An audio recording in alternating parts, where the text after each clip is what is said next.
Hey there, Doc Eric. Welcome to my YouTube neighborhood, the channel where I give you one mindset tip and one body set tip that you can apply directly to your life.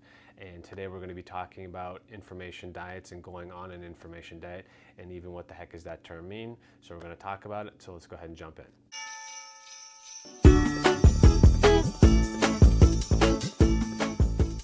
A lot of us find ourselves searching for information throughout the day, whether that is waking up first thing in the morning and checking your phone for missed messages, maybe you're checking email, maybe you're checking for news, the weather, doesn't matter.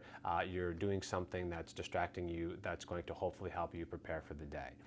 A lot of us, what we end up falling into the trap of is we get so absorbed in this information world that we kind of lose sight of what's going on around us.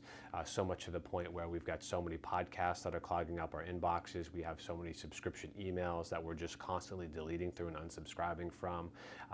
Maybe you have a lot of news feeds that get alerts to your phone, or you find yourself constantly going back to maybe an app on your phone that's kind of refreshing and giving you the latest news, whether it's world news, whether it's sports, whether it's fashion, entertainment, news, all those sorts of things, the newest and latest book coming out, other creative things that you may be interested in.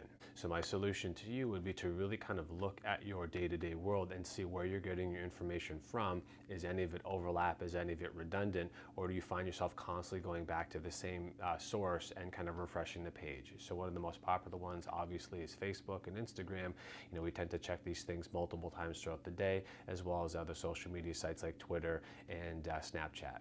And for me, one of the problems with doing that is by constantly going back to your mobile device, you are kind of taking yourself out of the world proper, and you're really missing out on some really cool things that are going on in your world. So if you must use those social media devices, why not try a strategy of really kind of planning your day around using those devices, right? So for myself personally, I'll check my emails first thing in the day, and I'll check them late at night. And if there's anything that is important that I'm expecting throughout the day, I may check the email in the middle of the day. Right?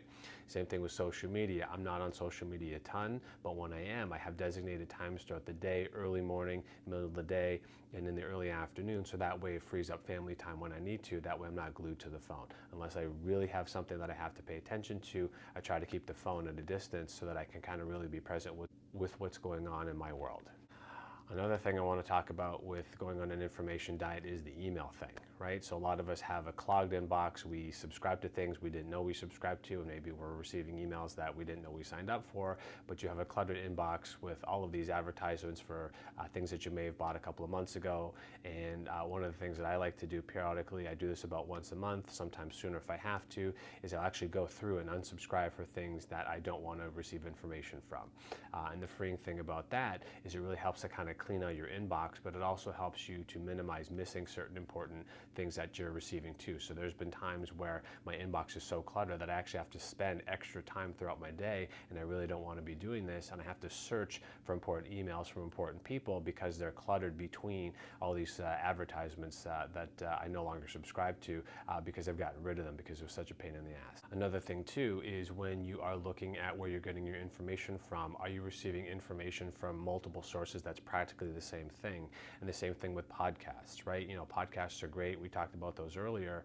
And one of the things with podcasting is if you're listening to a lot of the same or similar content, if you have the time to digest that content, by all means go ahead. But if you're receiving redundant information, perhaps it's time to choose one podcast over the other and really kind of hunker down in terms of where you're getting your information, so that way you can be more efficient with your time.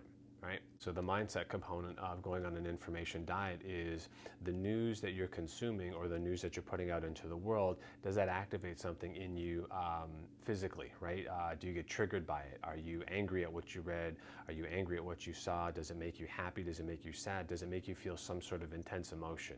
And if those emotions are negative, or if it affects you and impacts you later in the day, that might be an option for you to maybe rethink what you're looking at and what you're checking at. A lot of people I know, they like to watch the news in the evening, whether that's on television or through their mobile devices. And the problem with that is that now triggers you. So as you're trying to get a nice restful night of sleep, you're now kind of stirred up, and that's going to affect you, and you're going to have a negative night of sleep because of whatever you saw or heard that made you feel what you felt. So again, if it's really that important, by all means, tune in. But if not, why not catch the headlines the following day, and that way you can kind of get a jump on a good night's sleep, as well as trying to process the information. Because oftentimes when we're just consuming information at a high volume and high pace, that's essentially like trying to drink water from a fire hose. It's just too much, too fast. You're going to miss a lot of that information. It's going to blow past you, and what you're going to find is you're going to have to refer back to it because you didn't absorb it the first time. So it seems to me like that's kind of a wasteful use of your time as opposed to being efficient with your time, right? So those are things to look out for.